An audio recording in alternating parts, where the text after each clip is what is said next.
Hi everyone, good morning. Good morning and good afternoon. Welcome to Third Japan Solar Plus Energy Storage Virtual 2020, co-located with 100% Renewable Summit in Japan Wind Energy. And this is Starry, project producer of Leader Associates and host of today's talk. And it is so honored to have all of you here from different countries and different time zones. So firstly, I would like to introduce who we are. We, Leader Associates, is a global leading organizer concentrating on renewable energy. In the past years, we have hosted events across Asia Pacific, South America, Africa, and Europe. And today, we are honored to have a networking of over 300 audience here in this virtual platform, YouTube live broadcast, and other marketing partner channels. Secondly, please kindly notice today's agenda, introducing the renewable energy journey. So you can see at this page. As you can see, we will explore the current situation and the key concerns of corporate sourcing in Japan. After discussing the status, we will hear the voices of authoritative interpretation from local Japan and the lessons from the US and Europe. And certainly, I would also love to introduce our exclusive one-on-one business match function for you, which will be open for all the speakers and advanced attendees from October the 27th to 29th.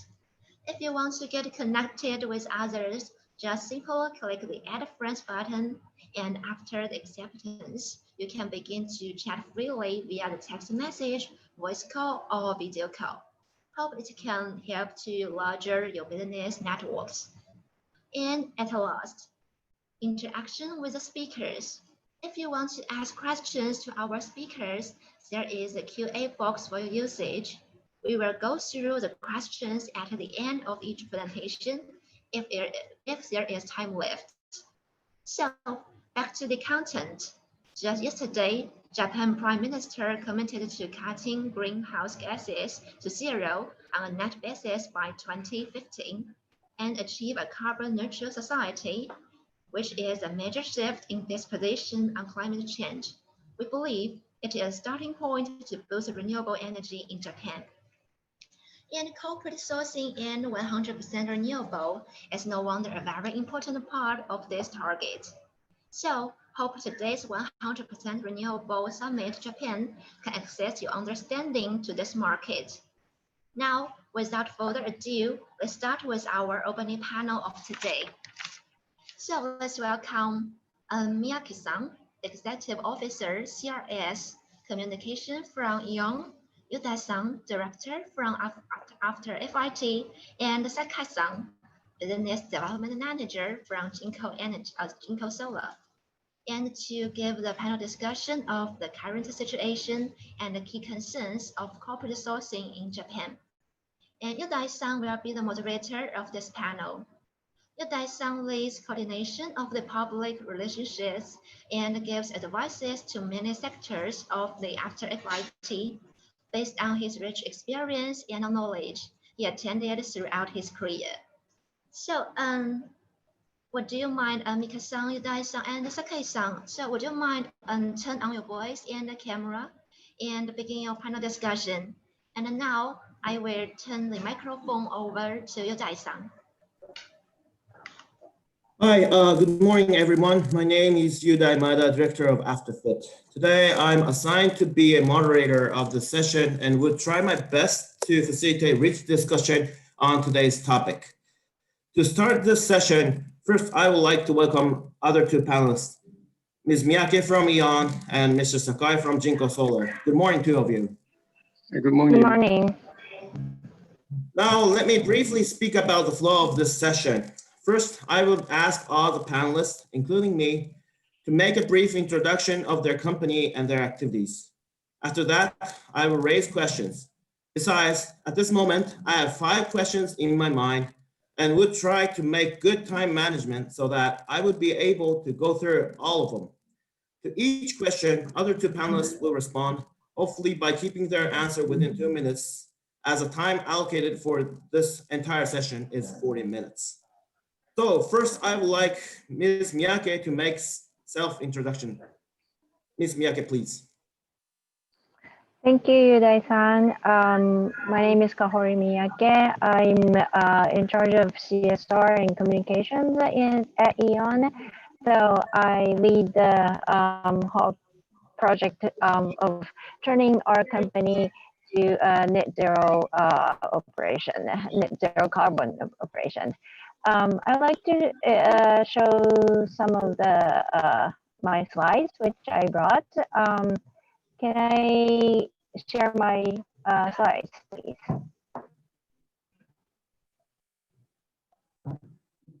Okay. Here you go. Is that's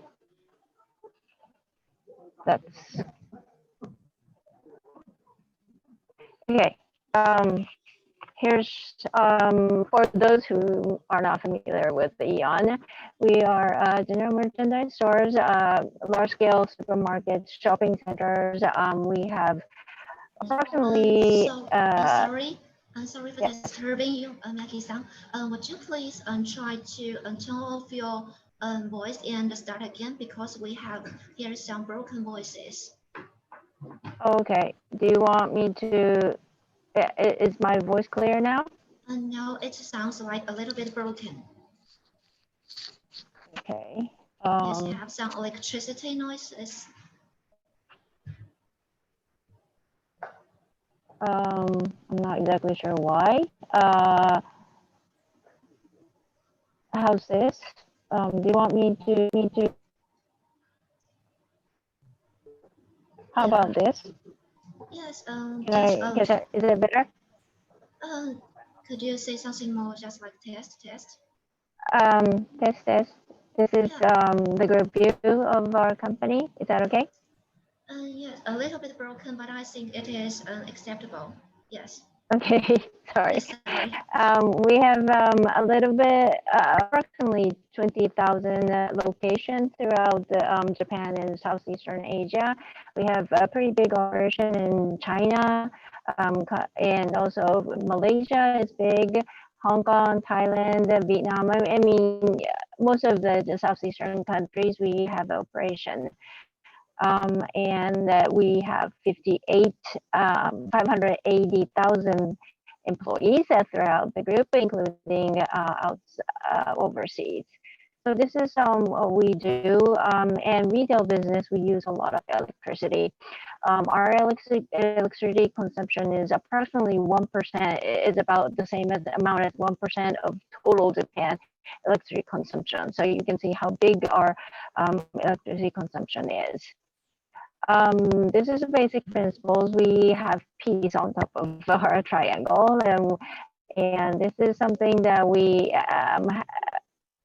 the basic principle that we have. Peace is not about just war and peace, but creating an environment that's sustainable is also means peace. So we have, working very, taking this environmental issues very seriously for the past 30 years, as I can see. And in 2018, we came up with this decarbonization vision 2050. So our aim is to reduce total GHG emissions for our stores, from all of our stores by 2050. And we're working towards that, but there's a lot of still issues in Japan, as you know. We are doing whatever we can. This is one of our large-scale shopping center in Zama. You can see the whole sideways rooftop, wherever you can, we put the solar panel. And this goes for different countries as well, Vietnam, Indonesia. We have wherever we can and as much as possible. But as you know, solar panels, this doesn't account for maybe 10% of the total consumption of electric consumption for our shopping center. So it's not enough. And what we are trying to do is to come up with a new way to purchase renewable energies for our operation. So I'll save the panels for the rest of the discussion. Thank you. And I'll stop Okay, this. thank you Okay. for saving the time for us. Thank you, Ms. Miyake. Next, I would like Mr. Sakai to make self-introduction. Mr. Sakai, please. Yes. Good morning, everyone. I'm Shigeru Sakai from Jinko Solar, Japan. Xiao-san, can you show the presentation sheet? Yeah, sure. Please give me 1 minute. And yes, okay, can you see the page?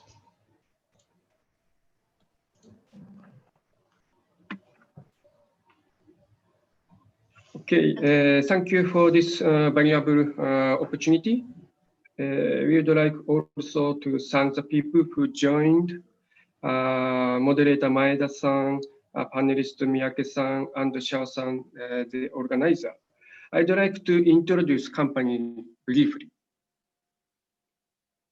Next page, please. It's Jinko Solar. The world shipment volume of solar panel is #1. We shipped totally 60 gigawatt. The share will be 12.6%. The module manufacturing capacity is 25 gigawatt. The cell conversion efficiency record is 24.79%. We have 7 global factories and over 30 service centers, covers over 100 countries, and holds over 8,000 annual orders. Please, next page. So we have many features. However, we'd like to point out 5 features today. #1 module shipment from 2016 to 2019. Top evaluation for bankability, balanced growth in each area. We are keeping world record module efficiency. And we are first PV module company to join RE100. Our growth is higher than market growth. We are now #1 PV supplier in Japan and will keep the position 2022. Our product three, okay. I'll show you next page, please. So our product series are Cheetah, Swan, and Tiger, and Tiger Pro. So we are improving the efficiency. Okay, next page, please. So now Tiger Pro series is 580 watt products. We ship Tiger Pro in this year. The wafer size is become bigger, number of cells is increasing, and TR technology is adopted. And we realize the high efficiency and will continue better LCOE in order to penetrate PV modules more in market. It's all from company introduction. Thank you, Mr. Sakai. And next, I would like to introduce my company, Afterfit. I will share my document.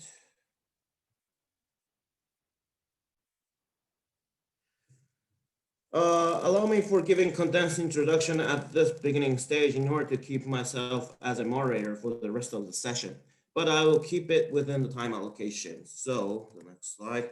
Afterfit is a Japanese renewable energy company which sets lofty mission. Our vision is quite clear, turns the international trend from brown to green. Climate change is an unprecedented global challenge that the international society is now facing. So we need to change our attitude, behavior, way of thinking, and finally, we need to take concrete actions. And when we think about the source of the GHG emissions, the answer is clear. The change that we need to bring is energy transition. And of course, renewable energy plays an essential role in taking strong climate actions. Having this in mind, Our company was founded in April 2017, just 3 years ago, but we have shown remarkable growth in this short period of time. We count about 300 employees and already have 13 branches in Japan and 2 branches abroad, one in Indonesia and the other in Vietnam. These are our corporate characteristics, and our core business is composed of these 8 elements. We operate renewable power plants by ourselves, having both solar and wind generation in scope.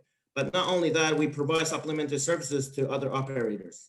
This includes providing maintenance service, asset management, repairing all power plants, and EPC. In addition, to control the volatility of renewables, we are developing battery control and algorithm system and seeking to run virtual power plant by utilizing battery system. We also have a face of large-scale energy consumer. The efficient way of running circular model is to use electricity as soon as it is generated. So we operate data center and conduct virtual currency mining as a consumer. Also, we will start shortly to provide electricity retail service. And of course, we do have PPA service as well. Our R&D sector help us bring about new values to the market. Artificial intelligence, drones, insolation calculation, weather prediction are a main area of our focus. We also have human development and media service named Energy Shift in our portfolio. So these 8 elements form our unique portfolio covering upstream to downstream comprehensively. To meet our goal and save our future, Afterfit will accelerate energy transition by utilizing all available technology, capacity, and resources.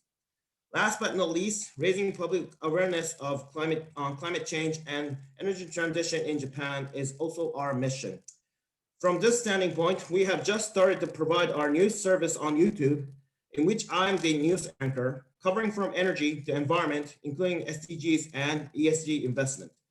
We deliver selected news, adding explanation for audiences so that viewer can catch both international and domestic movement of SDGs, renewables, and climate change within 10 minutes. So if you are interested, please visit our YouTube site. And yes, we are happy to see you subscribe our channel. So this is the end of my introduction. I will return to the session. Let's move on to the first question because Tom, I think we are behind the schedule. So the first question is, what is the motivation for choosing corporate PPA and becoming a RE100 company? To our company, this is simple because in order to address climate change, increasing the volume of renewable energy is one of the direct answers for that. And RE100 is compatible with our vision and activity as a renewable energy producer. As for PPA, taking into account the end of feed-in tariff, it is one of the ways to keep our sales level and give us more options. In fact, we are developing solar garage system for PPA. Now I understand that E.ON stands at electricity demand side and is the company that has already announced RE100. So I would like first like to hear from Ms. Miyake on this. So thank you, Yuda-san. Yes, we are one RE100 company. We announced that a couple of years ago, along with the 2050 vision. At this point, back then, a lot of people asked me, why RE100? Why do you do this? But I think it's been 2-3 years since we announced it. And as of today, it's 2020. And with the Prime Minister's first policy speech yesterday, I don't think we really need to discuss why do we need to do this. We are over that stage of asking the reasons why we need to do this. I mean, it's quite obvious that we have to, and this is the only way to growth and for a sustainable business. And we aim for 50 years from now or 100 years from now. We have to be sustainable. So I don't think that's the only reason why we do this. Okay, so it's pretty obvious for E.ON, I understand. Now I would like to turn to Jinko Solar. I guess the stance is similar to ours, but how about your thought, Mr. Sakai? Hello. Okay, so Jinko Solar committed to the RE100 and EP100 initiatives. These global campaigns are led by the RE100 initiative, brings together the world's most influential company committed to 100% renewable power. To reach this global climate goal and drive a low carbon economy, each company has committed to source 100% of the electricity used across their global operations from renewable sources. The EP100 initiative brings together growing groups of energy smart companies committed to doing more with less. We care about long-term sustainability just as much we care about the quality of our products. We continuously encourage our suppliers to source renewable electricity and support green practices. As one of the leading companies in the renewable energy sector, it is important to be responsible role models for a sustainable future. The core of our business is to be green, and we are thrilled to be the first global solar manufacturer becoming a member of the RE100 and the EP100 initiatives. Thank you, Mr. Sakai. The next question is, what is your company's effort in moving towards 100 renewables? For this question, the portfolio that I referred in the initial introduction explains enough for our company, so I would like to directly go to other panelists. Maybe this might be obvious for you, Mr. Sakai, but could you add some to this? Mr. Sakai, please. So in last August, Jinko Solar unveiled its RE100 roadmap by providing details on its approach to achieve 100% powered by renewables by 2025. This roadmap depicts a series of innovative actions to lower emission caused by its operation.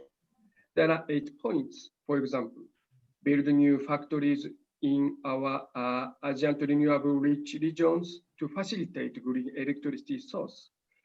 Focus on R&D and commercialization of higher power and efficiency solar products to reduce power consumption per watt. Accelerate study on new and recycled materials alternatives, less material consumption, lighterize and synergize production, for instance. Thank you, Mr. Sakai. Then what is the view from RE100 company, Ms. Miyake? If you have opinion on non-fossil certificate, please share with us as well. Okay. For the certificates, I'm not exactly at this point very aggressive about that. We are starting with. We started back in 2008. We started with FIT program. Under the FIT program, we put our solars on top of our stores. But eventually we moved out of that. Right now, starting this year, we have more non-fit, after-fit or non-fit solar panels on our stores, which we use the electricity that is generated from it. But it's still on site. We are moving, the next step forward is off-site PPA, and that's something we would like to really, we need that because there's a limit to our store, capacity, the store, the size that we can generate on top of our stores. So we need off-site PPAs, but there's still some issues that we have to work with it. So it hasn't realized, but eventually it will be, I think. So after that, if we, by 2030, and if we didn't come up to the goals that we set for 2030, we might have to look into the offset certificate, but that can wait for another couple of years, I think, for us. Okay, thank you, Ms. Miyake. Now I think we can move on to the core of this discussion because Ms. Miyake has raised the issue of off-site PPA. So the third question that I have prepared is this: what is your evaluation on current situation of corporate sourcing PPA in Japan?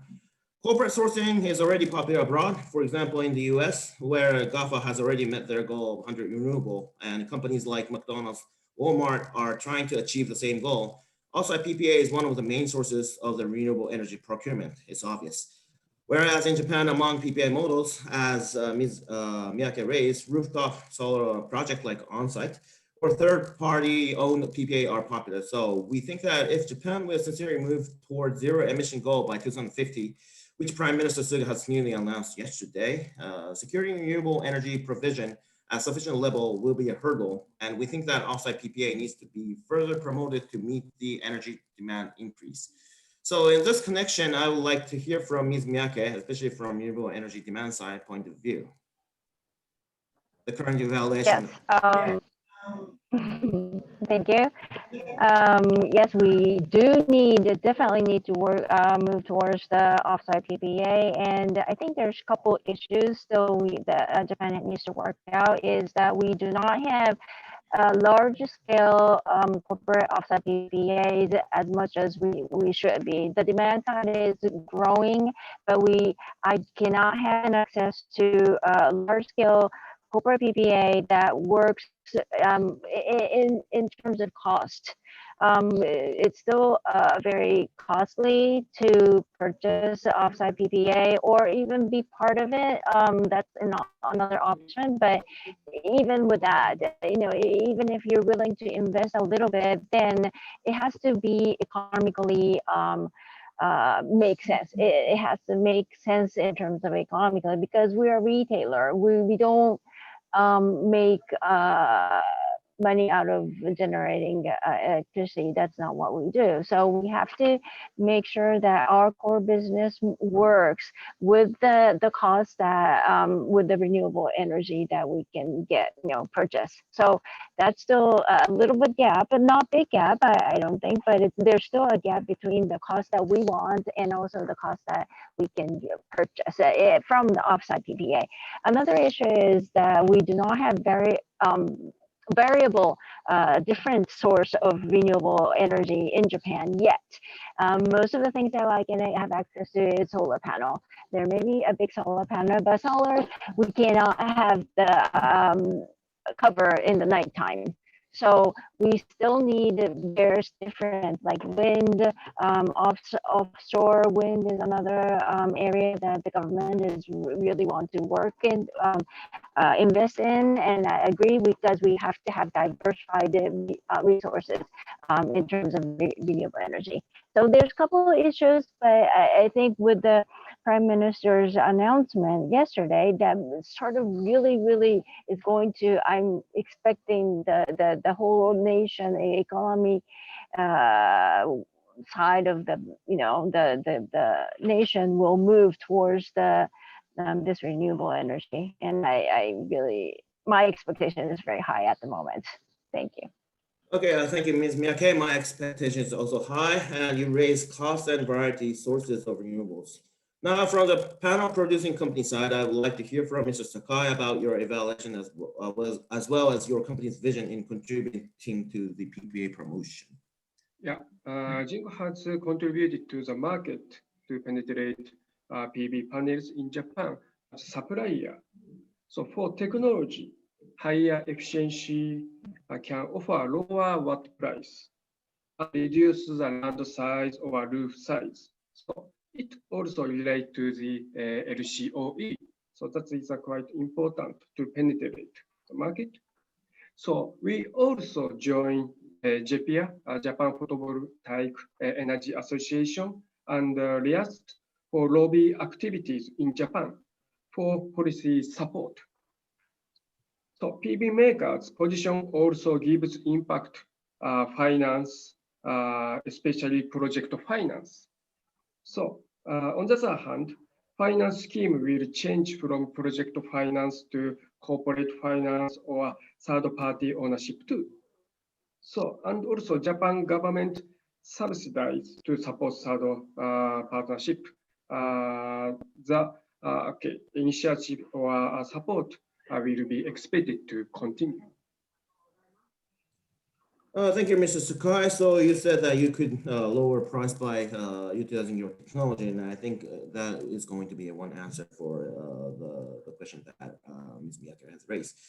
So I would like to move on to the next question. So far in the discussion, at least we have shared the importance of PPA And we have identified that further progress is needed to be made in enhancing PPA cost or a variety of sources.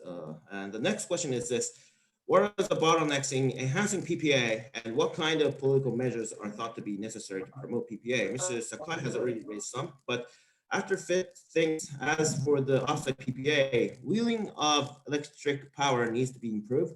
For example, one way is to lower the charge of the wheeling. Also, securing financial sustainability of the PPA project is needed for the operator side. And in this connection, increasing flexibility of financial support could be a key. So you already mentioned the subsidies from the government or other options, but I think the stance is similar to ours. If you have something to add, Mr. Sakai, please.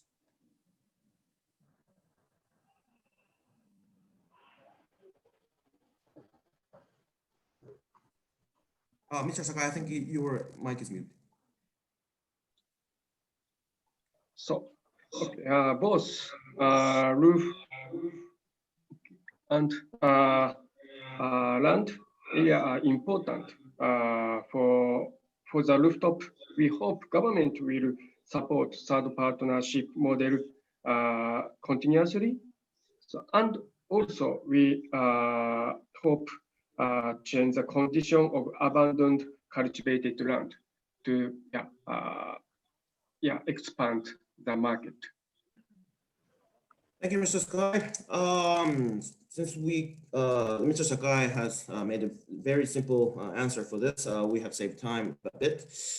But at the same time, I think you have lost the cover from demand side, so the floor is yours, Ms. Miyake. Thank you. One of the things that might add, I totally agree with what Sakai-san said. In addition to that, if I add one thing, it'll be the issue of the grid system in Japan. And that's, I think a lot of people have read many stories about how it's been old, the grid system needs to be renewed. We need to change the line because it's targeted towards the nuclear power plant, and that's how it's laid out. But if we are going to change the source of generation from nuclear to renewable sources, the grid system has to be lined out differently. And who is going to be responsible for investing in that? And that adds to the cost of the renewable energy as well. So the whole nation needs to talk about that in a more holistic way of providing secure and safe energy throughout the nation, no matter where you are. So that's one thing if I were to add, and that's also it has impact on the cost of the renewable energy. Okay, so you mentioned grid system has to be improved, but what are your thoughts on battery system? I think the battery has been making huge progress, and if you think about the energy management, you mentioned that solar is only producing electricity on the daytime, and nighttime is the hurdle. But I think the battery system is going to be a solution. So I would like to hear on that. Definitely, that battery is still very expensive at this point of today, and it's not economically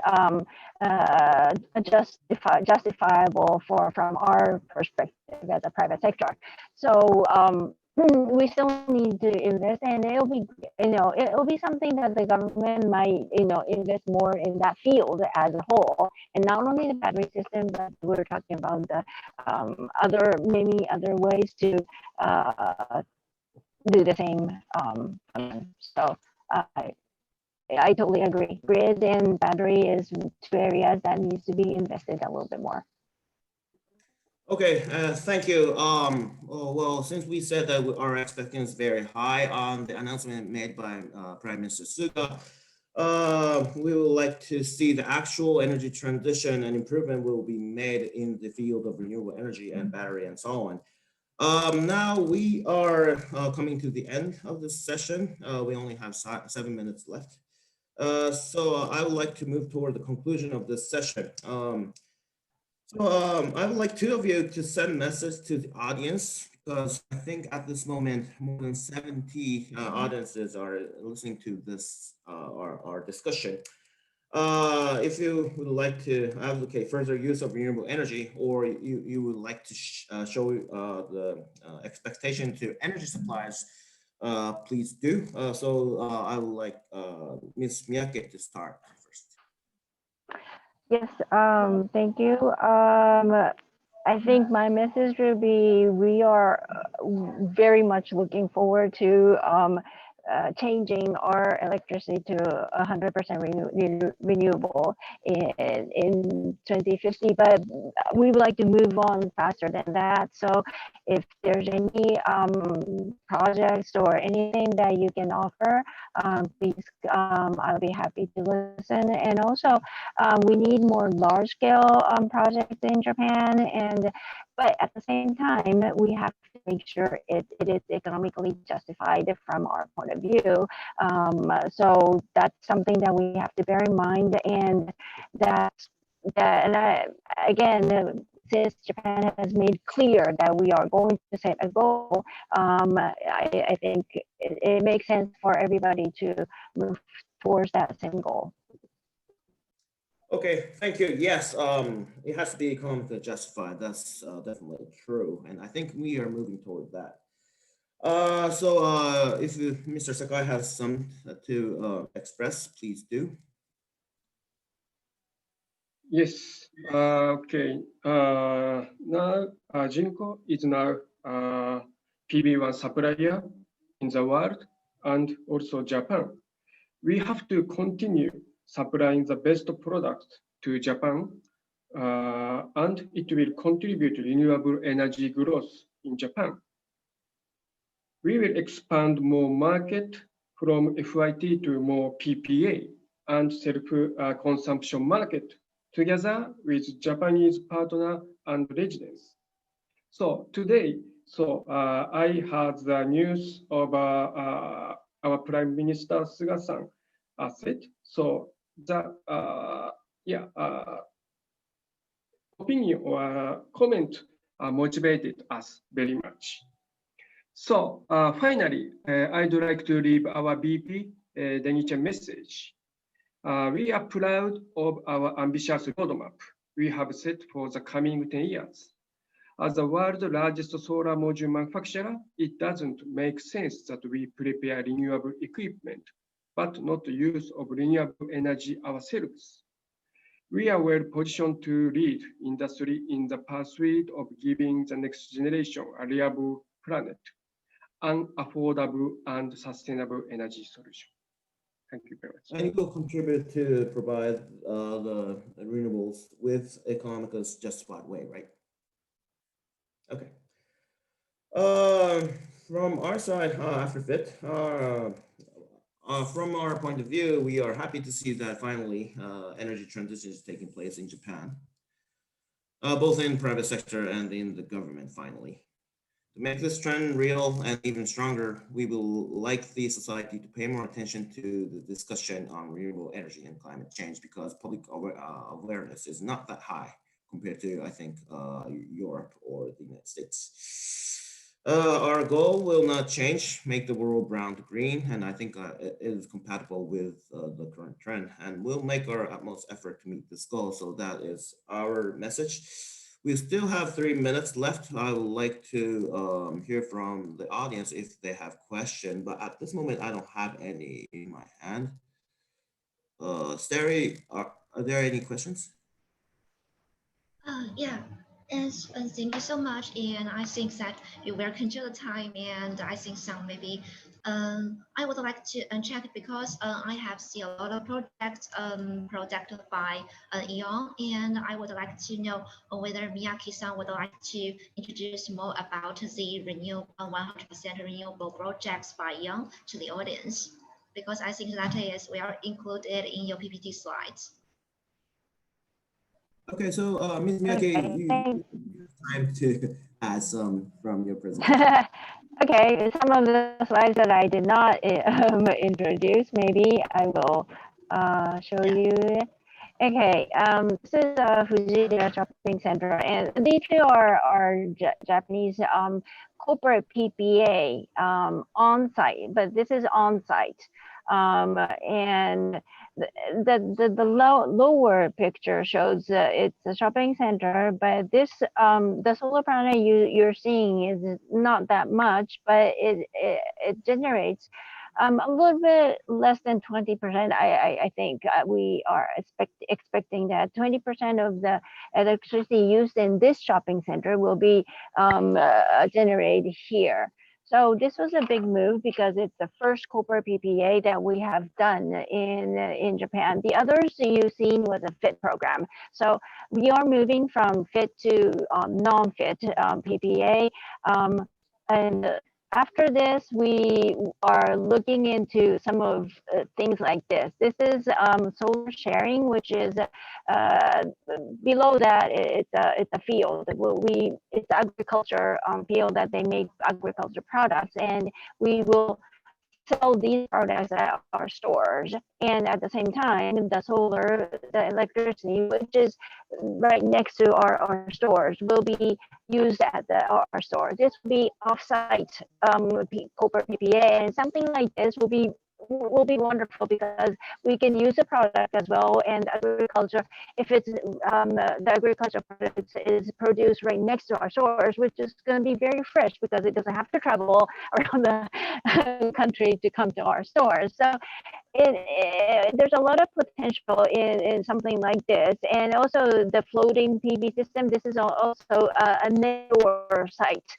So we're looking something next door. It's a carport solar, which would be very nice because cars parked outside will be very hot when they're shopping inside the stores. For the customers, the car will be kept cooler, and also it will generate cars electricity.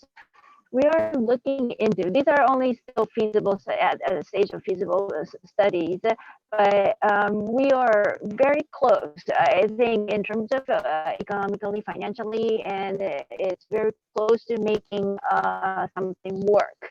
So what I'm saying is that we can do this, but still it has to be limited to next door area and to make a financially justifiable energy. So we need something farther in the mountains or in the we have the Suga-san made a big comment about investing in the potential in the wind, far offshore wind generation, and that's something that we are surrounded, since Japan's surrounded with seas. I think that there's a big potential, but it takes time. So we have to start now in terms of the wind shore. That government has to do a little bit more work in terms of that. But again, there's a lot of potential that we see. Hopefully, that within the 1 or 2 years, all these things will happen. And I really would like to. I'm open to all new projects if there's anything that you can offer. So, and it's not only us. The other thing is, it's not only Eon that from the demand side, we talk about it, who wants to buy renewable energy. There's a lot of companies who wants to do it. So I think it's a very good potential in Japan. Thank you. Thank you. Okay, thank you for introducing the options that you're seeking for. I think we have come to the end of the time of this session, but at this moment, now I got 5 questions, all for Ms. Miyake, but I don't think we have time to cover that. Steri, since there's the system that people could offer the appointment online in this entire program, I think the question should be addressed in person, I think. Yes, maybe I think some of the questions are similar, and maybe I will just simply ask Miyake-san like 1 or 2 of them. Miyake-san, is that okay? Oh, right now you mean, do you want to go offline, or because how's the time going?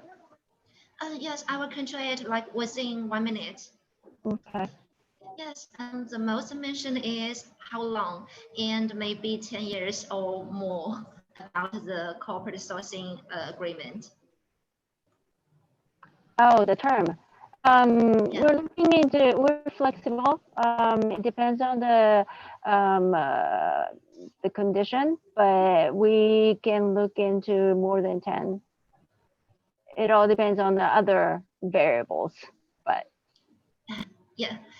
And so one is time and the other, the audience concern is the cost. So they have mentioned, asked that, what do you think is like the range of the cost of PV systems should be, or what is the reasonable price, like per kilo megawatt hour from solar energy you think?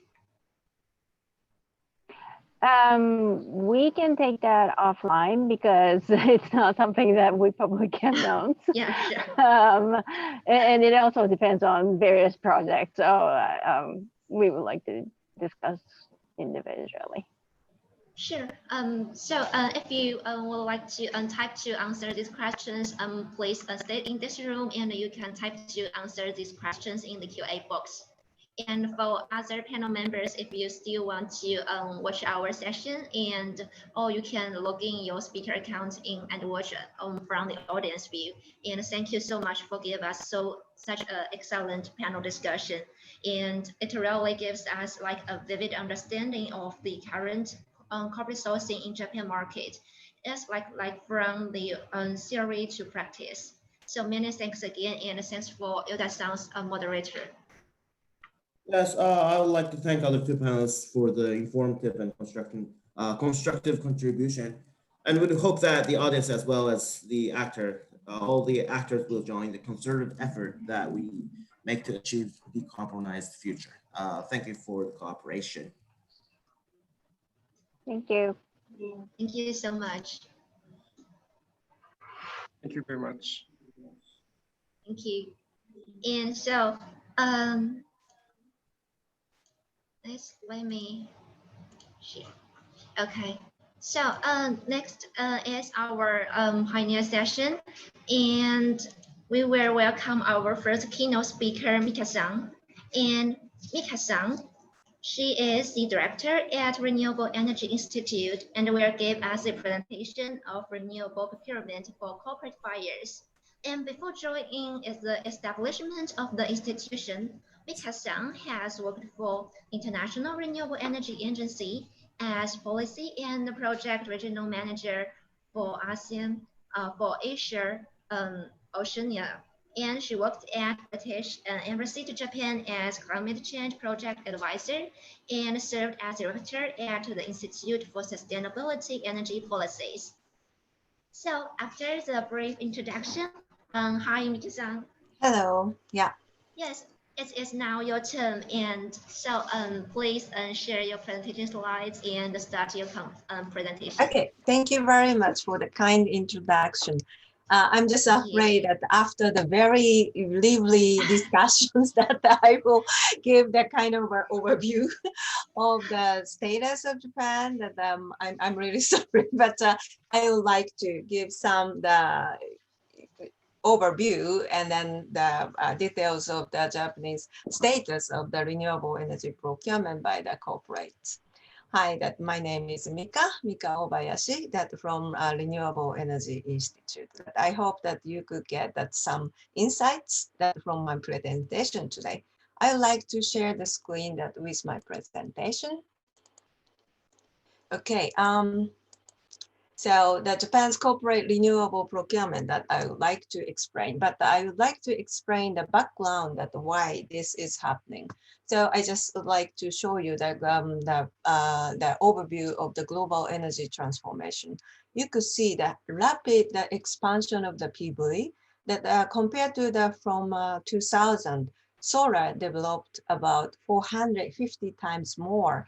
And then last year, it reached that about that 590 gigawatt. And Japan is expanding very well with the solar PV. You could see that from 2000, that solar expanded at 200 times, and it reached 62 gigawatt. I think that it's a kind of a remarkable number because the country like Japan, that very small that people says, and then that we could have such kind of 62 gigawatt of solar. It's more than 10% of global installation of PV solar. And Japan is now ranked at the number third, three of the global PV installed that country. And I think that Japan is doing very well in terms of this one. And then this is the another, the very rapidly expanding the renewables. This shows the global wind energy expansion from 2000 when it's 36 times that expanded, that reached about that 620 gigawatt. And for wind, Japan is less doing well than solar. It is still less than 4 gigawatt. I think that there are so many reasons, but one reason is like for renewables, it's difficult to access to the transmission system in Japan because that is operated that usually by the vertically integrated incumbent utilities. It is now transforming, but the transmission system is still somehow that occupied with the pre-constructed that big power facility. So the for wind, that it is a little bit difficult to get connected to the grid. So that is one of the reasons that of this delay. And for the global renewable energy expansion, one of the reasons is like a kind of a rapid cost reduction of renewables. You could see that in for PVs especially, that reduced that 80% of its cost that in past 10 years. And wind, you could see that 40% of the cost reduction. And it used to be concentrating solar power and the offshore wind, that those are the rather the expensive renewables. But those kind of CSP and offshore wind also declining its cost. And then as you know that concentrating solar power and offshore wind has a higher operation capacity than the solar PVs and then onshore wind. So we could get the more stable and large amount of electricity with those technologies. So I think it's a kind of another good news. We have the rapid expansion of solar photovoltaic and then rapid decrease of its cost, and then another wave is coming that like a kind of solar concentrating solar power and then offshore wind. And in Japan, it is said like renewables in Japan is rather expensive that compared to other part of the world, but still that Japan's cost is also declining and catching up the global average of cost declining of the renewables. That is another good news. And then Japan is also expanding its renewable. This is a snapshot of this year's June, in part of the southern part of Japan, that the Kyushu area, you could see renewables, especially the solar power and the wind power and also hydro. It's almost covers the peak demand of the day. So, but there is the stable, constant operation of nuclear that you could see on the right graph. Then the solar power and the wind power has to be applied for the curtailment, but it could show like if we see that except the summer power operation and nuclear, that the renewables are doing very well, and then that is going on and then expanding that in Japan. And then this is an example from Kyushu area, but also like a Tohoku area, and then as a part of Japan, that renewables are producing that a lot of electricity and then almost covering that the day that there is a day that covered by renewables. And then this figure as well, that the overseas, like compared to the 2010 with 2019, that the only renewables increased its power generation. It's increased compared to the 2010 to 2019, that it's increased at 63% of electricity generation. And actually, the first half of this year, 2020, renewables already provided the 2030 of of our electricity. So I think that some already mentioned, like Japan's target for 2030 is 22 to 24% of renewables, but actually that target is already achieved that with the first half of this year. So even in Japan, that we are expanding that renewables, and the renewables are steadily covered the power generation. And also the future is quite bright. The ratio of technical potential to domestic electricity demand by region in the stated policy scenario that estimated by International Energy Agency, Japan could cover 900% of its demand in 2040, that with only the offshore wind potential. This is a kind of a technical potential, but you could see that a lot of potential that we could have, that in terms of the development of renewables, especially that offshore wind. So those kind of background that I hope that the Japanese corporate will have the easier way, will find the easier way to procure the renewables for their electricity resources. In Japan, that there are some major procurement methods that four. One is an on-site generation, and I think that this is already explained by the previous extinguished speakers. Construct renewable energy power plant and then consume generated electricity internally. And then green product, it's a kind of purchased renewable electricity from registered retailer. And then renewable energy certificate, purchase certificate derived from renewable electricity. And corporate PPA, that is a kind of a, that way of expanding globally, but invest renewable energy development and receive electricity and or attribute. So that is a kind of a contract base of the purchase of the renewables from the contracted that renewable energy facility. And this is an example that on-site generation by solar, IKEA store in Nagakute, that 1.3 megawatt of solar that on their rooftop, and then it's a self-consumption. And this is an on-site PPA by solar. It is well already explained by the previous speaker that the Eon, this is an example of the Eon, that on-site PPA by solar.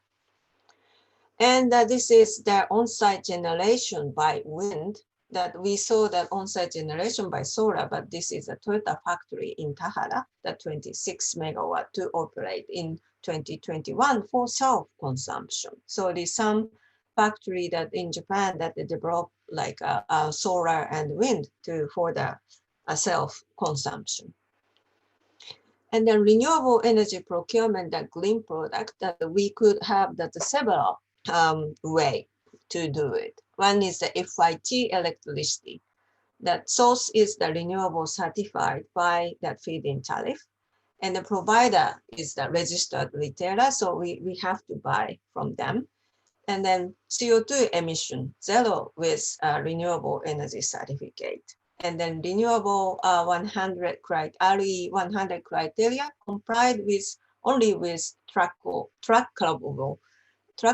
renewable energy certificate. So we need to have the tracking system that if we try to use that FIT electricity, claiming as the renewable 100. And then still the available amount of FIT electricity is the largest, that the 90 terawatt hour, that in terms of the fiscal year 2019, but the price is rather high. That is another problem. Japanese yen 1 to 1.5 a kilowatt hour. So it means like 1 cent to 1.5 cents dollars the kilowatt hour with renewable energy certificate. And then another is the non-FIT electricity that we could buy as a kind of a green product. Source is the renewables not certified by FIT. And then provider is also registered retailer. CO2 emission, of course, zero. and then RE 100 criteria complied. And then available amount is rather small, and then 14 terawatt hour. And then price is rather high, so 1 to 1.5 yen per kilowatt hour. And then hydroelectricity, that is almost kind of built up that several decades ago. And then mainly all large hydro that we could get the electricity provider is the regional utility mainly, and the CO2 emission is zero. RE 100 criteria is complied. And the available amount is rather high at 88 terawatt hour. And the additional price is also rather high, the 1 to 4 Japanese yen kilowatt hour with renewable energy certificate. So those are the kind of the direct purchase of the green products. And then the FIT electricity with trackable renewable energy certificate, there is an example. For example, JR East, Japan's largest railway company, procures FIT electricity with trackable renewable electricity certificate from retailer to reduce CO2 emissions. But I think that that is rather high, and then amount is rather limited. And then also that this is also the trackable system, the non-FIT electricity with blockchain. That, for example, Marui Group, retail store franchise, procures non-FIT electricity from retailer with blockchain-based tracking system. And this is an example that the big companies buying the hydroelectricity from utility, Sony left, and the Eon right, procure hydroelectricity for the headquarter buildings from regional utility. So, and then also there another way that we could buy we claim that we buy the electricity from renewables. That is the renewable energy certificate system. One is a green electricity certificate. That is I think that the oldest certificate that was established about 20 years ago. So issuer is the green electricity certificate. And then another is the J credit, that renewable origin, that Japanese credit that is issued by the government. And the third one is a non-fossil fuel certificate that under feed-in tariff. The issuer is the Green Investment Promotion Organization. Those three types of renewable energy certificate that's now in Japan, but you could see the different thing is the price. So the green electricity certificate, that is the trackable green certificate system, but the price is rather high, and then Japanese yen 2 to 4 Japanese yen per kilowatt hour. That applies for 2 to 4 cents US dollars for bulk purchase. And J credit, that is cheap, but the amount is needed to apply for the auction from the credit owner broker. And then the price is less than 1 Japanese yen per kilowatt hour. And then no fossil fuel certificate, the amount is large, but the price is, it depends on the auction system. And then Japanese yen 1.3 to 4 yen per kilowatt hour. So I have to say it's not a kind of a cheap price. So still that the renewable electricity certificate that is rather expensive in Japan. And the last one is a corporate PPA applicable in Japan. That corporate PPA can be made by three-way contract between generator, retailer, and corporate energy user.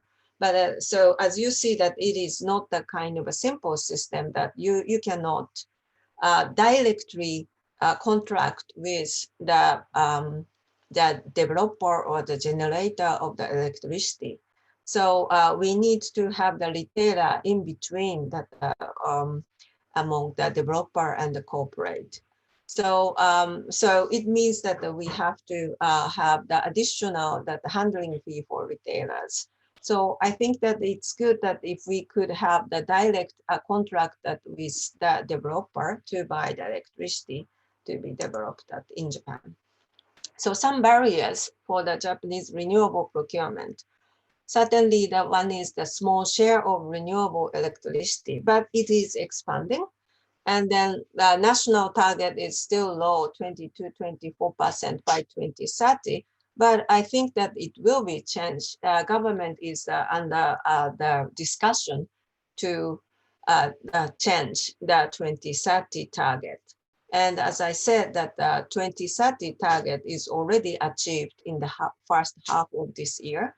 So the 22-24% has to be revised. And the second one is the fossil nuclear asset of traditional utilities. As I show you, the current electricity generation in Kyushu area, if the fossil and the nuclear that continue to be operated, that it will not give the flexibility in the grid management, and then that will cover certain percentage of the consumption in the area. So it makes rather difficult for renewables to get into the grid. And also generation cost of renewables. Yes, it is gradually declining, but still expensive that compared to other part of the world. And as a result, that it makes the renewable energy procurement as a costly one. And the regulation of land use, that abundant farms, etc., it is strict. So the renewable energy cannot be expanded. So maybe that this kind of regulation has to be revised. And also the generous feed-in tariff. I mean, the generous tariff makes that all the renewables go under the feed-in tariff system. So there's now not so much non-feed-in tariff renewables that the consumer can buy the electricity directly from. So I have to say that the generous feed-in tariff has to be revised, and then the government is also considering to change the feed-in tariff system into auctioning. So it may produce the non-feed-in tariff system that renewables that in Japan. And another is the inflexible grid operation, lack of digitalization that will make that makes the wind power development really limited. So it will be changed and then accept the flexible grid operation to expand the renewables. And lastly, that it is quite important for renewable energy procurement. There's no nationwide tracking system of renewables and generations. It has to be set up by the government, and then those kind of nationwide tracking system will accelerate the procurement of the renewable energies, and then the more kind of easier way to access the renewables that for the big consumers. And each barrier can be removed with the support policies of the government by pressure from abroad, I hope. And then of course, there are some hopes. That is one thing if like China announced like a carbon neutral by 2060, and EU carbon neutral by 2050, and then 55 to 60% of reduction by 2030. And Prime Minister Suga that he announced that Japan will go for carbon neutral by 2050. And this is also like a kind of the hope that I have to say that next year's election, and then that we have to keep that hope high, and then try to make the electricity system sustainable. Thank you very much for listening. And thank you very much for your presentation, Mika-san. And so we have received some questions in the Q&A box, and so would you mind answer like one or two of them? Okay. Yes, and so how can I see that? There is a Q&A box in your control panel. Yeah, and maybe you can see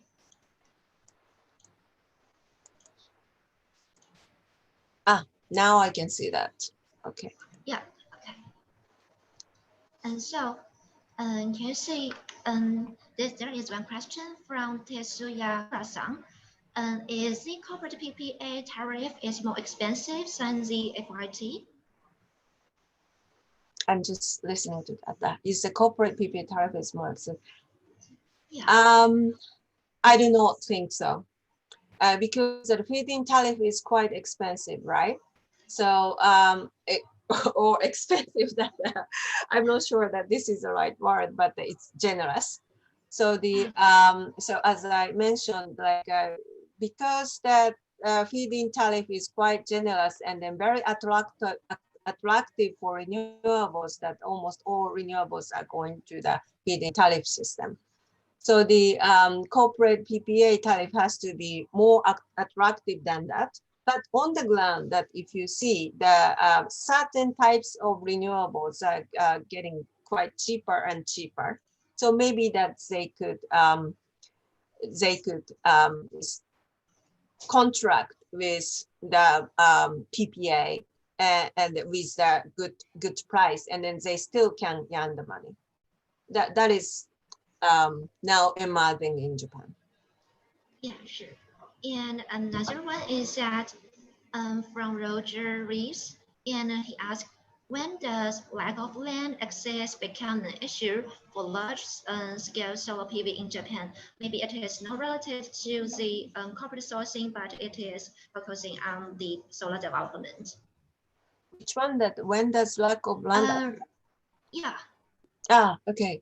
For large solar, yeah, that is true. But as I mentioned, that there is some kind of a very strict regulation on land use in Japan. For example, abundant farmland or something that we cannot convert into the solar power facility. But probably that we could deregulate such kind of regulation for the use of solar PV. And also that I think the previous speaker, Miyake-san, that introduced that some farmland under the PV, and then PV is above that farmland. And then that kind of new system is coming up in Japan. So maybe that those kind of farmland regulation could be applied to the renewables utilization as well. For example, our target for PVs, I mean that the Renewable Energy Institute for estimation target for PV in 2030 is 145 gigawatt, currently 62 gigawatt. And then we propose that land use deregulation. So much. And because there is some questions in the QA box, you can also choose type to answer some of them when you are still in the room. And thank you so much for answering the questions and give us this inspiring presentation, and much appreciated. So if the audience has some questions want to raise, you can just raise in the QA box, and our speakers will try their best to interact with you. Thank you. And now we will welcome our next speaker, Mr. Mark, from the Renewable Energy Buyers Alliance. And he will share his experience from the advanced corporate buyer experience from the US market. And Mark leads Renewable Energy Buyer Alliance work to support corporate procurement of renewable energy to meet owned and operated laws worldwide and in supply chains. Mark also leads the BRC China program under Rocky Mountain Institute, another NGO that specifically supports the corporate procurement of renewable energy in China. So, hi, Mark. Hi. Thank you, Starry. Thank you very much, everyone, and good morning. Can you hear me okay? Yes, I can hear you okay. And so please get control of this stage and share your screen and start your presentation to share the advanced experience. Thank you very much. And it's a pleasure to be speaking with everyone this morning. Sorry, I think did a great job introducing me, so I will get straight into the talk. So, I like to start by talking today. Hopefully The objective is that we will try to share and develop a shared understanding of the latest in the corporate renewable energy movement, corporate procurement of renewable energy. And to achieve that, I'll walk through 3 sections. Firstly, the US market, what some of the latest trends are there. Some of the lessons that have come from the US market that might be applicable for Japanese companies. And then lastly, some of the developments that we are seeing among some of the advanced members, some of the advanced buyers in the community over here. Hopefully that can be share some insight. So hopefully everyone is in the correct virtual room. With that, we will begin. So for a quick bit of context, over the last few years, and I don't expect this will surprise anyone in this audience, but for the last few years, we have seen the number of companies that are signing up to science-based targets and or RE100 targets to very strongly. You know, I think I look at the graph, the blue graph on the left especially, and just see that kind of that level of growth, which does not appear to be slowing very much, even in the coronavirus pandemic, as companies are still moving down this path. So I expect these numbers to continue rising. So with this as a background, let's talk a little bit about the US market context.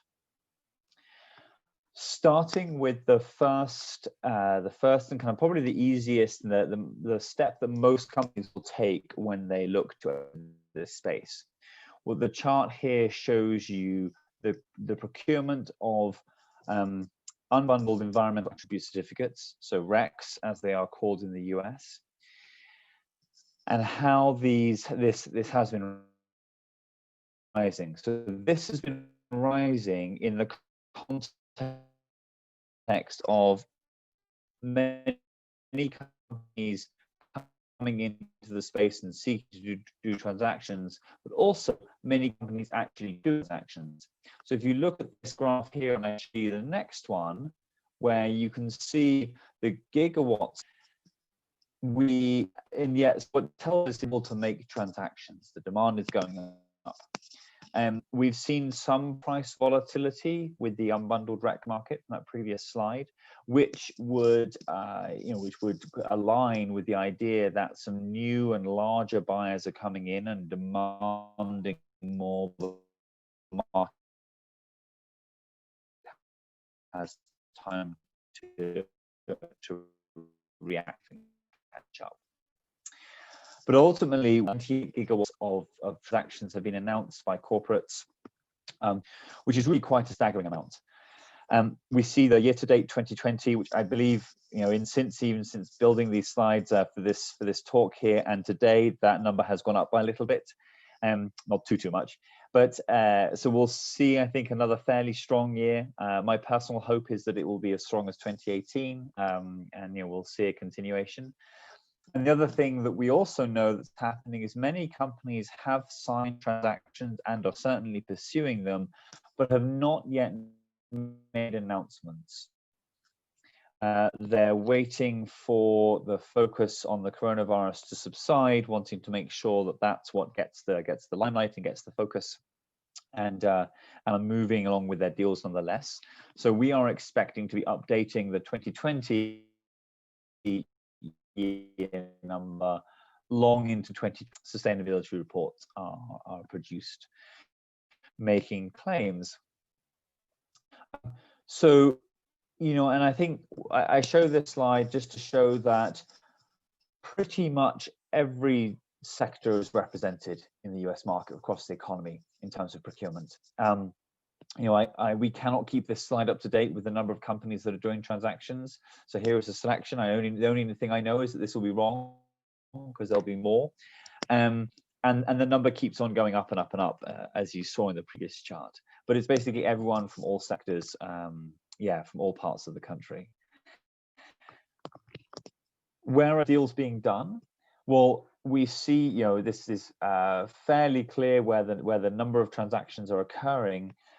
And the alignment with both there in the south in Texas, and that is Oklahoma, over there in the east, which is in the PJM, the Pennsylvania, New Jersey, Maryland area, grid region as it's known, and then 19 deals there in the center. Those areas coincide with where there are deregulated wholesale markets. Unlike, say, Colorado and Wyoming, there's two square states in the middle, and I'm in Colorado, we don't have that sort of market. And as a consequence, it's been very difficult for companies to undertake transactions. They're not able to participate in the moving the needle forward. What's really interesting is that the previous chart on where transactions are occurring really applies, or really kind of aligns, I would say, with the CO2 emissions from electric power. So pausing very briefly, the chart on the top left-hand side, that is showing you the emissions factor. So how dirty is the power? And the larger map of the US on the right-hand side is showing kind of, total emissions, CO2 emissions from electric power. This is all back in 2017. And so this chart can help you understand where there are large volumes of energy being generated from fossil fuels. And you can look at this in terms of high emissions factor, but on the left, and low number on the right hand side implies there's very low amounts of electricity being generated, and clearly the converse is the same. And so while you have a relatively medium or modest CO2 factor in Texas, down there in the middle bottom, south bottom, it's the largest by a long way in terms of the actual emissions coming out there because of the demand for electricity, which aligns very nicely with where a lot of the corporates are focusing their time because of the amount of CO2 emissions that are coming out of that market.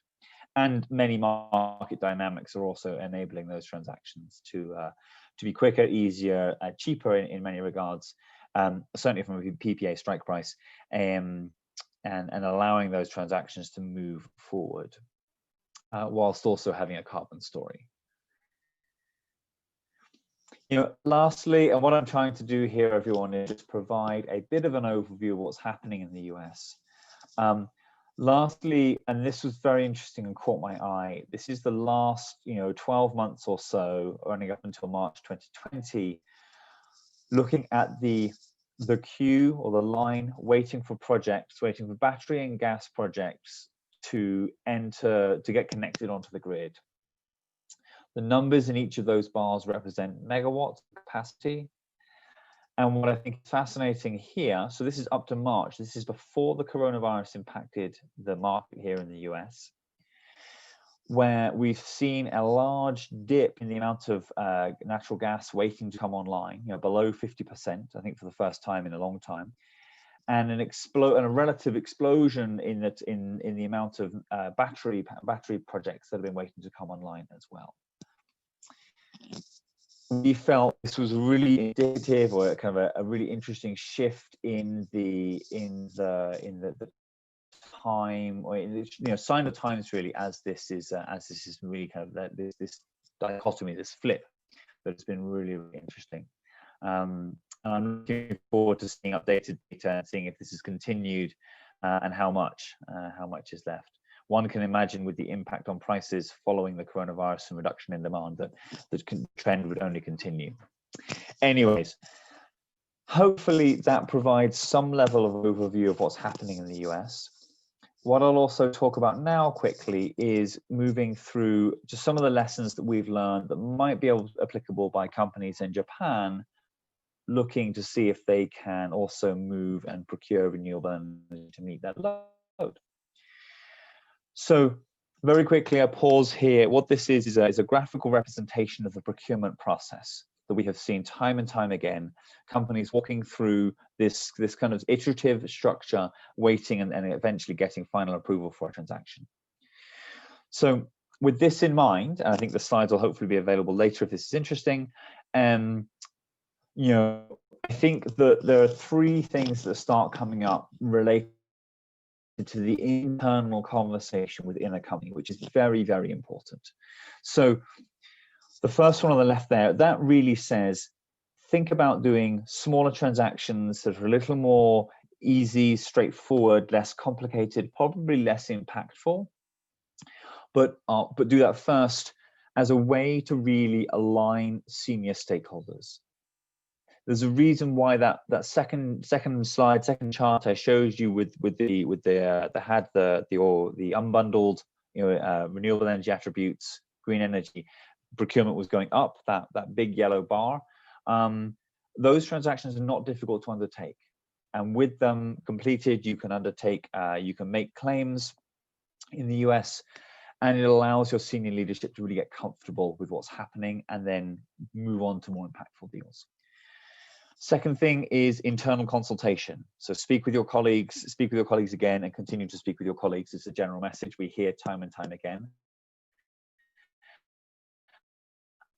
Whenever we've spoken to any buyer, and asked what we'll say, we should have spoken to more of our people, spoken to them more often, sooner, etc., etc. It's absolutely key to have everyone lined up, and that's a tough job. So I would also not underestimate that. And then lastly, thinking about making sure to augment or build onto your internal team with experts. So that can be other internal experts in risk or finance or legal, and then also bringing in external support, especially for the more complicated deals that really can be challenging to get your head around and understand the changing regulations and how that can impact you. It's key. Working with other buyers to understand the challenges that they are having and overcoming them together. Being made aware of what was happening and how that might impact you can be very useful from just other people in the industry who are trying to do the same thing or are working in the same area that generally just want more renewable energy capacity on the grid. Very specific to the US, but location of the project can be key, from how the project is priced and how the contract ultimately unfolds and actually operates and executes. So make sure that you look into that when you're thinking about transactions, like where is the project and how that will impact things. And then lastly, we have here about going beyond the megawatt. That really is about thinking about whether or not you can have a greater impact with your transaction. So for example, can we, when we undertake a transaction, can we also help to enhance power stability in a remote village?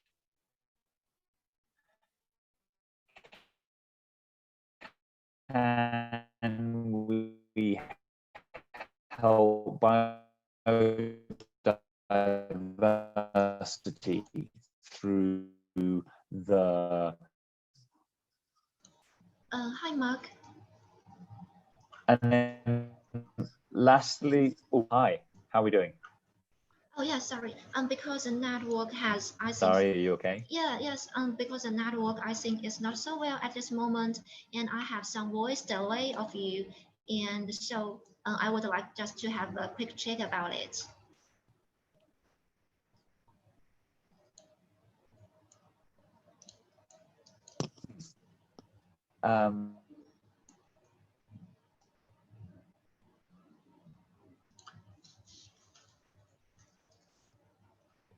Hi, Mark.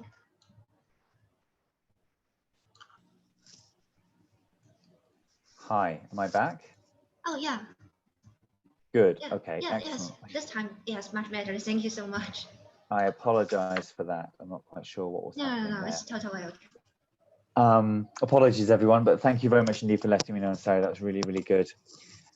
Let's move on then and look at the some of the advanced what some of the advanced buyers are starting to do.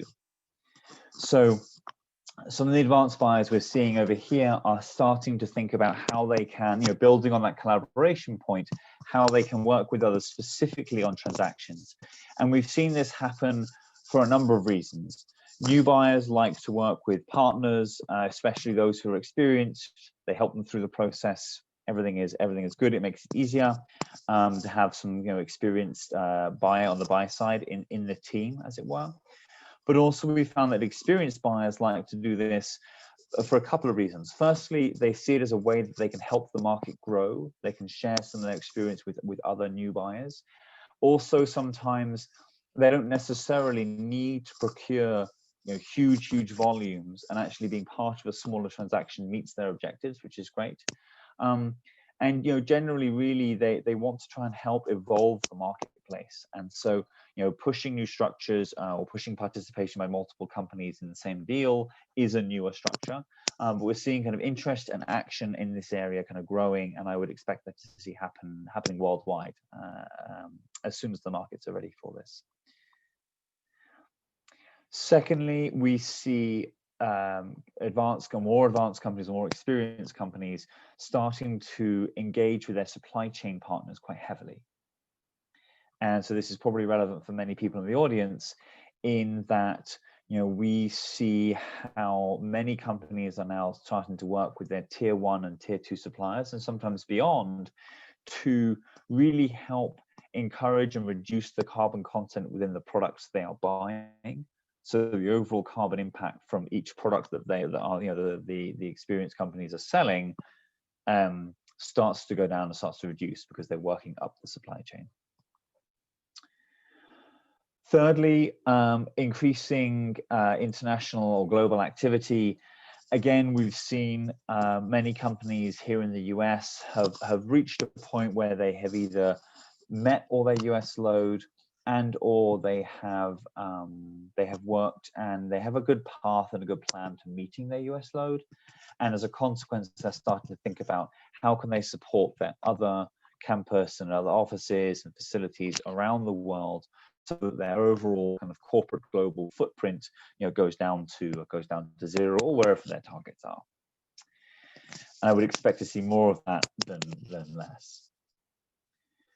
Pausing there, that was quite a lot and quite quick, and I apologize if there was some sound challenges there, forgive me. I'm going to stop sharing my screen, and I am also very keen for questions if there are any. Yeah, and thank you so much for the presentation, Mr. Mark.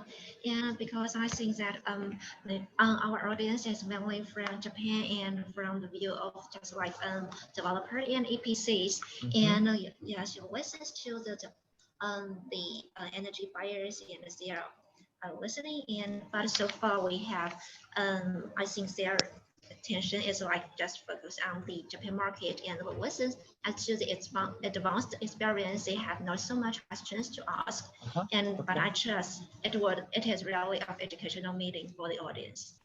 Good. Well, excellent. Yeah, well, thank you. Very happy to take any questions if they come up later. People can email me. Hopefully they have my details. Very happy to chat further with anyone and yourselves if that would be useful. Yes, and so everyone can see Mark's email address in his presentation. And so if has any questions, just an email and feel free. Really, thank you so much. Thank you very much. Thank you so much. Arigatou gozaimasu. Thank you so much indeed. Maybe go sleep, and because it is really late in the American time.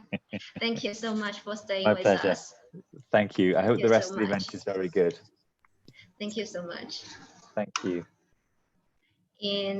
And so let's welcome our next speaker. Next speaker is Ms. Doreen. So, hi Doreen, I hear. Yes, I know that Mr. Doreen is from London, and it is like 3 a.m. for her. And sincerely thank you for the knowledge contribution for both Mark and Doreen from different time zones. And Ms. Doreen, and she is the senior originator from Mexico, and she originates and structures prices and sells innovation routes to market PPA structures for generators and consumers of electricity, which is solely generated from renewable energy sources. She previously ran an independent financial advisory practice, which fosters the development of clean technology in niche sectors and regions. And Ms. Doreen, So, would you please begin share your slides and share your insights regarding the European CPPA license and the application for the Japan market? Well, thank you very much, Starry. Good morning, everyone. I am actually sharing my slides. Can you see them? No, I Okay, haven't seen that. press the button again. Yeah, can you try again? Oh, sure, yes. Perfect. That's great. And I hope you can see it in full now. Yes, yes, it's full now. Thank you. Perfect. Super. It is very early in the morning here, but I was particularly excited to share the thoughts and to accept the invitation to present on power purchase agreements. So it's a very important topic that is being discussed in the European market, and there are lessons that we can all learn from each other globally as we progress towards tackling the problem with climate change. Thank you again to Starry and the team for having me on board this panel. There've been a good number of very interesting presentations that have come before me. So the aim of this conversation is just to focus on power purchase agreements. Now, the very first thing that I want to look at is what is a power purchase agreement, also known as a PPA. And the reason why I paused to make it a very simplistic slide is because we hear very many different terms, sometimes very complicated phrases that are used. But I want to draw everyone's attention to the very simple notion that a power purchase agreement is nothing other than agreement to buy or sell electricity. And then again, it's also not very different between buying and selling electricity between the generator of the electricity. As you can see on my screen, we are focused on renewable energy at Vattenfall. And the idea is to sell the electricity to the market or to the consumer. May I just take a few seconds here just to thank Starry for making the introduction to me. And yes, I am with Vattenfall, the Swedish utility energy company, which has offices in the UK, in the Netherlands, and Germany, and across the Nordics. Now, in terms of the two kinds of PPAs, the first we notice is for the generators and the second for the consumers. The PPA for the generator is sometimes known as a utility PPA, but usually it's just a simple mechanism for balancing services.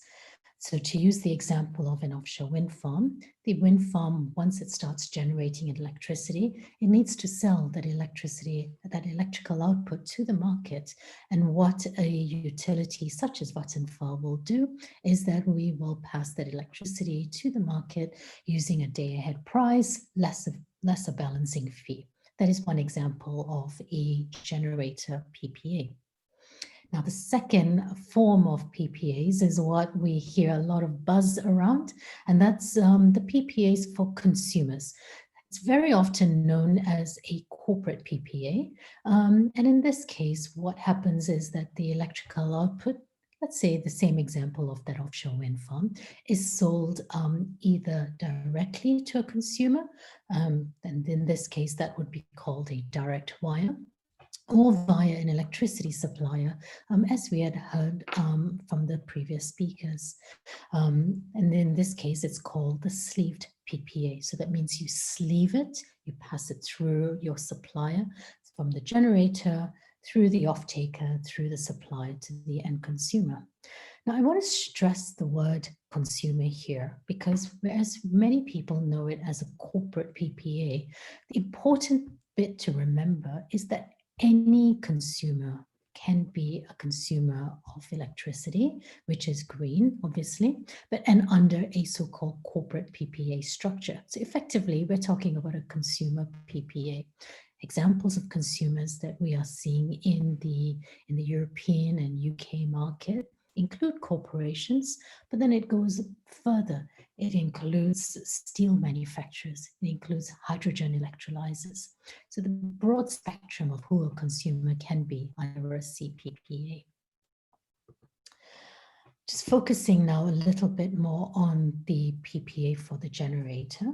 As we mentioned earlier, the electrical output goes from the generator to the market via an off-taker. The contracts around PPAs for generators are not often standardized. However, what we are seeing in the European market is that, firstly in the UK, there is something called a backstop PPA, where Ofgem has said, well, if there is a lack of a off-taker, then let's have these terms under which the electrical output can be delivered to the market. And what has happened is that most off-takers, the sponsors, and ultimately the project financing banks are working off that backstop PPA, structuring a contract that works for them, but very much ends up being a market standard, which is it incorporates standardized principles which have been already set up in the backstop, or which project financiers are already getting comfortable with. The same thing which we are seeing with the EFET out of the European Federation. So just to use the example of the offshore and onshore wind project, that same project that we talked about where the electrical output is sold on the day ahead less a fixed price. These are documented using one of these contracts. And then to the exciting bit of the PPA for consumers. Again, now this is where we start getting some of the exotic words that are coming in. You've heard terms such as physical or virtual. And I really want to stress, always take a step back to realize the words may sound complicated, but the concepts are relatively simple. A physical sounds exactly what it is. You're physically taking the electrical output from the generator to the consumer. And as we mentioned earlier, it could be sleeved or it could be a direct wire. And a direct wire is very simplistically like plugging in a cable between, say, your wind farm and your hydrogen electrolyzer, for example. Now, the other side of a consumer PPA is the virtual. That means it's synthetic, or where the consumer is not exactly buying the physical electrical output. Now, why would someone do that? Well, number one, it offers the generator and the consumer a fixed price to hedge an interest against. It's a benefit for the generator because it knows when the electricity is sold and at what price. And for the buyer, it offers a form of an option to either make money, preferably, or when it loses against the strike price, it makes up the next time the prices go higher. I'm not going to get too much into details, but effectively a physical PPA in the European market and in the UK is usually documented under the ISDA's GTMA. Now, the ISDA is the association which is internationally established, but the ISDA has the particular contract called the GTMA, which allows for a well understood, a widely accepted contract base. Under the ISDA for a physical PPA, in particular for the consumer, the terms and conditions are agreed up front. The consumer immediately recognizes what electrical output it can buy. Plus also, I want to draw attention to something called the REGOs in the UK. It's called the GOOs, and I'll explain a little bit more. Effectively, as point number one here says, you get the electrical output plus the complementary renewable energy benefits. And we've heard it again we've picked it up rather from our last two speakers, the concept of having certificates aligned with the electrical output. As for the virtual PPA, the documentation is also under the ISDA, slightly different form than the GTMA, but again, an ISDA master agreement. The key benefit of using the ISDA is that, obviously, as we mentioned, that it's widely accepted and globally understood. With the virtual, a simple example is that a consumer and the generator might agree to buy or sell, for example, say 100 megawatts at £45. And I'm obviously based in London, so I'm using pounds, but of course it can be in any currency. And the consumer loses or gains when the prices of electricity is above or lower. Now, the one difference, which is very obvious, is that it's not the purchase of physical, but the consumer, without a doubt, receives the complementary renewable energy benefit, for example, the REGO. I've put some pictures up here just to kind of set a very high level vision of the different kind of corporate PPA or consumer PPA structures that we are seeing in Europe. The very top left, as we have described, is the direct wire, and then on the top right is the shaped and sleeved. So shaped because obviously with renewable energy, there is intermittency to when the wind blows or when the solar PV panel is generating electricity. Just using these pictures, I want to stress the message again that it may be complicated in the way it sounds. And of course, many of us can make it complicated just to come up with something that's niche, but the concepts are very simple, and I encourage everyone to keep reminding yourselves that what the lessons learned, particularly from the European market, is that the structures are getting more and more familiar, but they aren't as difficult as what was initially anticipated.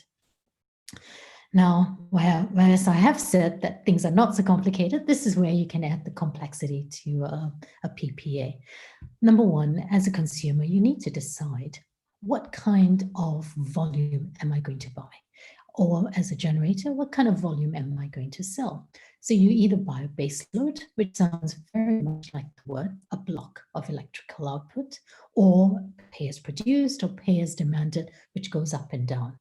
And then, of course, you've got the balancing costs, which has to be determined, again, because renewable energy is intermittent. Now, here I want to also stress the last bit on my slide, something called 24/7 or flexibility. One of the things that we are noticing more and more out of the European and the UK market is that consumers here are saying, we want to buy green electricity at all times of the day. How do you achieve that? Well, you put together a contract that says, okay, between the hours of maybe say 1 and 4 o'clock in the morning, we're going to use hydropower. And thereafter, when the sun comes up, we're going to use solar. And thereafter, when the wind is blowing, we're going to use wind. So the concept is to use as many of your renewable energy sources to ensure that the consumer is always getting green electricity. The other concept is flexibility. Obviously, the grid is managed by the various grid operators, and as electricity goes up and down, there is a need for either generating electricity or curtailing it. So these are concepts that are going to be introduced more and more as we introduce renewable energy into our fuel mix, which is different to, say, for example, when a coal-fired plant just runs for the whole period of time. These are not unsurmountable challenges, and in fact, they are opportunities to either make sure that you're green, which is our first ambition, or secondly, to watch the market and perhaps make a profit out of the market. And this is where we come to the prices. As you know, without a subsidy, then any generator of electrical output is going to be faced with the market price. And of course, there are key benefits to playing with the market, but there's also a couple of challenges. The first is you just never know, you're never sure what the price of your electricity is going to be. And that makes it very difficult to ultimately make your projections for the planning of your project. These pictures are offer some very straightforward ideas of what we can do with pricing structures. But again, I just want to return to the concept that it could be simple, but yet these offer good opportunities to watch and learn from the prices of electricity. This is one of the key benefits in the European market for generating electricity from renewable energy sources. Each megawatt of electricity gets a form of certificate. We have heard our previous speakers talking about what options there are in Japan, and the options in the UK are the REGOs, the Renewable Energy Guarantee of Origin, and in the EU, it's called the GOOs or the GOOs. And something that's interesting that's caught our eye is out of Switzerland, where it's run by an organization known as NatureMade, where the entire supply chain has to be verified for being green. Why do people require renewable energy benefits? Well, in the European market, we are seeing that feed-in tariffs are being removed or being less generous. So it's kind of the flip side of what we are seeing in Asia, or even in Japan, where we're seeing that there have been some relatively generous feed-in tariffs. We would only assume that feed-in tariffs will change as there's an auction process or when there is more to be put onto the market. Another incentive that we are seeing disappear from the European market is the fixed price or a subsidy that is given against a strike price. So in the UK, we know this as the CFD program, and in the Netherlands, it's called the SDE++. There are various different forms of subsidy programs. And again, we've also just heard about the US market. The key reason for stressing the renewable energy benefits is that when consumers sign corporate or consumer PPAs, the key element that they need to prove that the electricity that the consumer is consuming is green is made by the evidence of this renewable energy certificate, because it's very clear that all the electricity that's generated, whether it's a coal farm or an offshore wind farm, all the the electrons go to the grid. So you can't really separate the electrons from the grid. But when you're buying against a clear renewable energy certificate, then that's the evidence that a portion of that electricity that was drawn from the grid was green. So what are the applications to all this knowledge that we've had across the European market? Obviously, I'm speaking from a Vattenfall perspective, but this is applicable to any generator that you would regard highly, or a trader to whom you're purchasing the electrical output and the REGOs from. So most utilities or most generators or traders that are trading the electrical output can offer both the electrical and the REGOs. But for us, what we do is we offer reliability, we offer expertise, we offer value maximization, and we encourage everyone to stress and to look out for the success factors that we offer here in Europe with the generator that you ultimately end up working with. In terms of a generic take, what is the benefit of doing a consumer PPA? I've mentioned the obvious point. When it's linked to a renewable energy source, then it's very clear that the consumer is buying electricity that is green. The second reason for agreeing a corporate PPA that's linked to a renewable energy source is that for the generator, it offers a position, especially in a market where feed-in tariffs or subsidies may be going away, a position to say, okay, I know that I've got, for example, 100 megawatts wind farm to develop, and I know if I've got a consumer that's going to buy it from me, then not having a feed-in tariff or having a lower subsidy than I anticipated will still allow me to have a certain revenue stream. That's when it comes to a corporate PPA or the consumer PPA. But nonetheless, as we heard right from the start, any sort of generator will need the generator PPA, that balancing services agreement that takes it from the renewable energy sourced electricity to the market.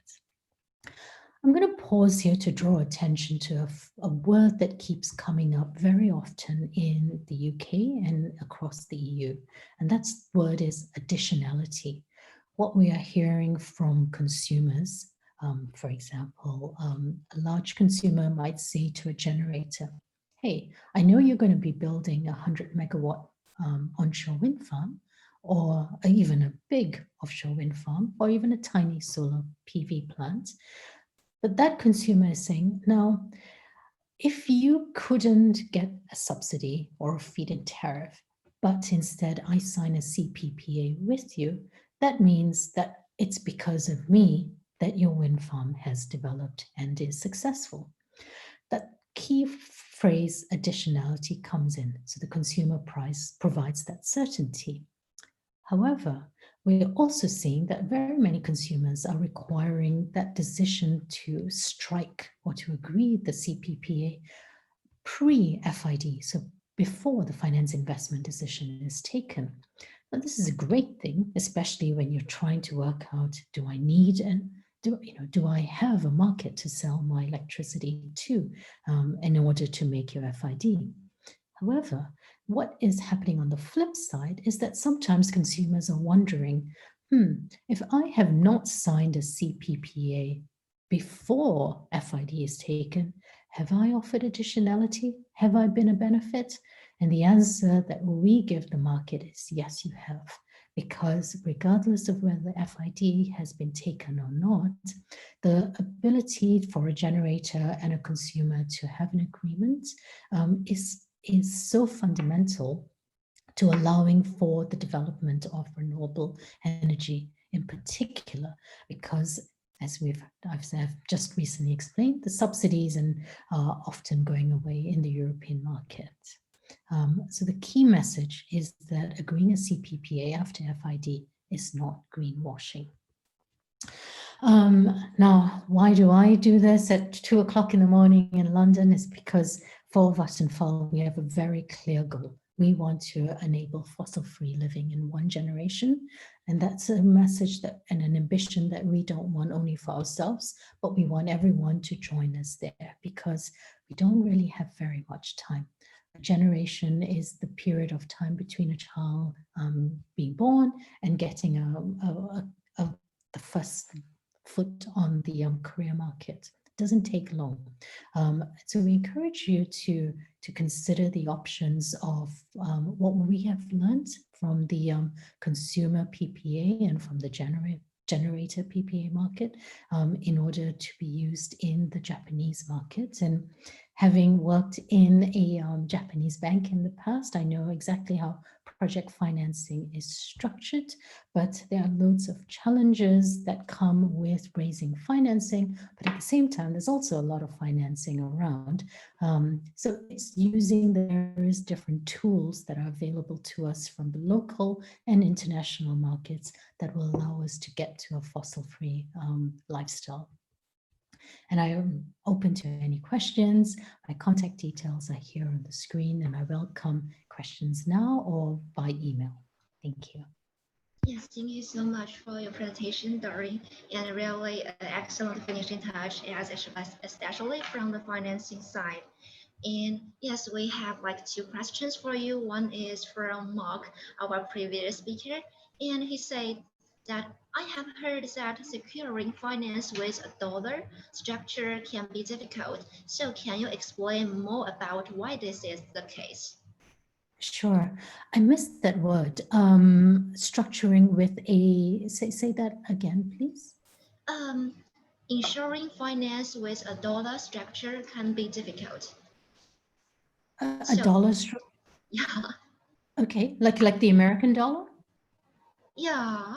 Cora. Okay. Oh, Cora. Sorry, Cora. COLLA, Cora. My Sorry. apologies. I Yes, couldn't my hear apologies. that. Yes, I'm so sorry. I didn't hear that. Yes, with a collar. Well, actually, we are seeing quite well. Actually, let me pause there. There is the pre-COVID and the post-COVID days. That's the main thing. What we saw in the European market is a significant drop in electricity prices immediately after the COVID pandemic set in, namely because demand dropped. And so that just meant that prices weren't there. However, pre-COVID, definitely, we were able to look at structures that had a collar because it offered the generator a view on the kind of the maximum and the minimum price against which the electricity could be sold. And then for the consumer, we are getting more sophisticated consumers coming into the European market, which are interested in taking a view on where the forward price of electricity could be, and then therefore trading against a collar obviously mostly on a virtual or a synthetic PPA structure. I'm more than happy to share a little bit more details, but the answer to the question immediately is yes, then we have seen consumer PPA structured against a collar. And there is another question is that currently we are seeing all the big players in the CPPA market. So how can small corporates enter this market?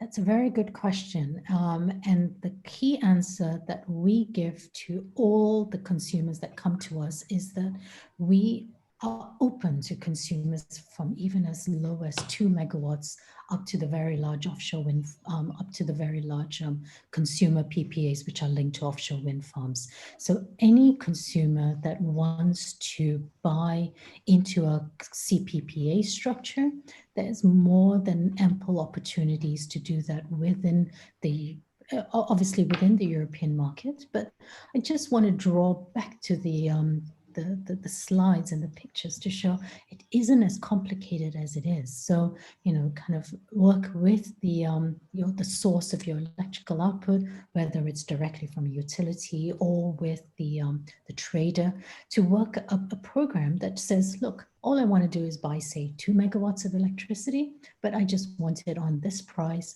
or on a balance or on a pay as produced or in a base load. So just think of the simple concepts and just put that structure together. And the third point is that there are documentations in place. So for example, we looked at the ISDA for GTMA or just the ISDA master agreement for the physical or virtual. And these are internationally established contracts. So you can get them online. So it isn't a drawback for a consumer to be small. Yes, really, thank you so much, and appreciate all your detailed answers and the explanations. Thank you so much. Thank you. And okay, well, now and so we have come to an end of our today's section, and so. And it is also a start journey of the 3-day event co-located with the Third Japan Solar Plus Energy Storage and the Japan Wind Energy. Thank you so much for all our speakers' valuable speeches and patient standby. Hope you have enjoyed the sharing process, and also thanks to all the attendees for staying with us. This afternoon, you can experience the one-to-one business match platform, and there is also the PwC demonstration show in both Japan and English version. So before ending today's conference, I would like to also introduce you for our next 2 days event for you. So one is focused on the solar plus energy storage, and another is focused on the wind energy. And last, with the aim of accelerating the green transition, more and more digital contacts will be created by leader associates to keep enabling the business, connect working, and insight sharing. So last but not least, I would like to give the big thanks again to all of you for spending the time with us.